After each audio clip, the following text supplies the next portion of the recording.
بسم اللہ الرحمن الرحیم۔ سیدہ ام سلمہ ام المؤمنین رضی اللہ تعالی عنہا سے روایت ہے، نبی کریم صلی اللہ علیہ وآلہ وسلم نے فرمایا، ایک خلیفہ کی موت پر اختلاف ہوگا، پھر اہل مدینہ سے ایک آدمی بھاگتا ہوا مکہ پہنچے گا، اہل مکہ اس کے پاس آئیں گے اور اسے امامت کے لیے کھڑا کریں گے،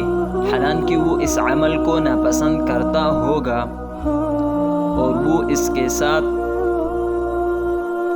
حجر اسود اور مقام ابراہیم کے درمیان بیعت کریں گے۔ پھر شام والوں کی طرف سے اس کے خلاف ایک لشکر بھیجا جائے گا جو مکہ اور مدینہ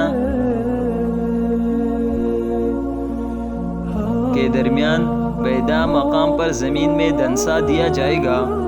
لوگ جب یہ حال دیکھیں گے تو شام کے ابدال، صالحین اور اہل عراق کی جماعتیں اس کے پاس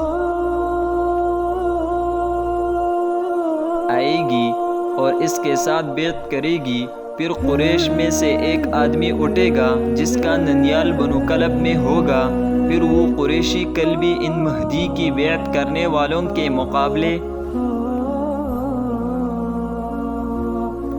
میں ایک لشکر بھیجے گا تو وہ مہدی والے ان پر غالب آ جائے گی۔ چنانچہ بنو کلب کا یہی لشکر ہوگا جو مغلوب ہوگا اور خسارہ ہوگا، اس کے لیے جو کلب کی غنیمت میں حاضر نہ ہوگا۔ مہدی مال تقسیم کرے گا اور لوگوں میں ان کے نبی صلی اللہ علیہ وآلہ وسلم کی سنت نافذ کرے گا اور اسلام اپنے گردن زمین پر ٹکا دے گا، اور پھر وہ 7 سال تک رہے گا۔ اس کے بعد اس کی وفات ہو جائے گی اور مسلمان اس کا جنازہ پڑھیں گے۔ امام ابو داؤد رحمہ اللہ نے کہا، بعض راویوں نے ہشام سے 9 سال روایت کی ہے اور بعض نے 7 سال۔ سیدنا عبداللہ بن مسعود رضی اللہ تعالی عنہ نے بیان کیا کہ نبی صلی اللہ علیہ وآلہ وسلم نے فرمایا، اگر دنیا کے فنا ہونے میں ایک دن بھی باقی ہوا، زائدہ بن قدامہ نے اپنی روایت میں کہا، اللہ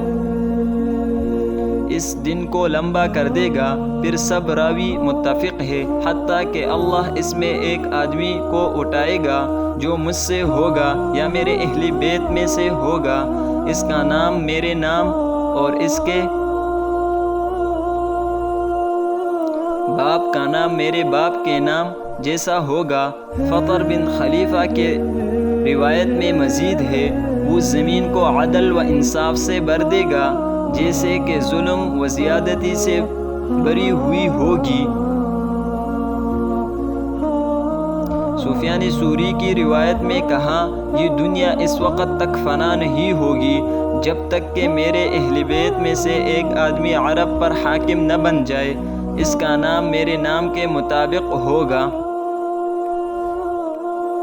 امام ابو داؤد کہتے ہیں،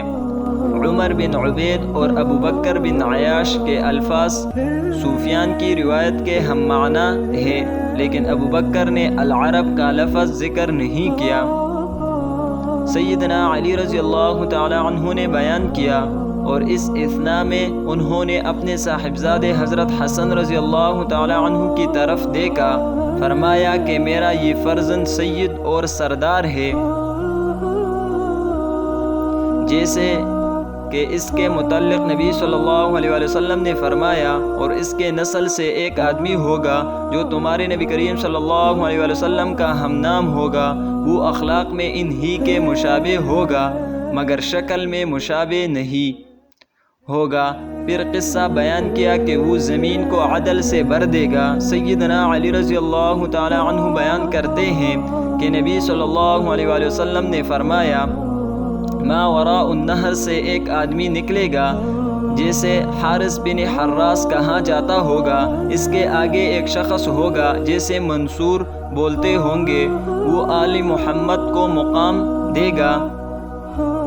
جیسے کہ قریش نے رسول اللہ صلی اللہ علیہ وآلہ وسلم کو جگہ دی تھی۔ ہر مسلمان پر اس کی نصرت یا فرمایا اس کی بات کو قبول کرنا واجب ہوگا۔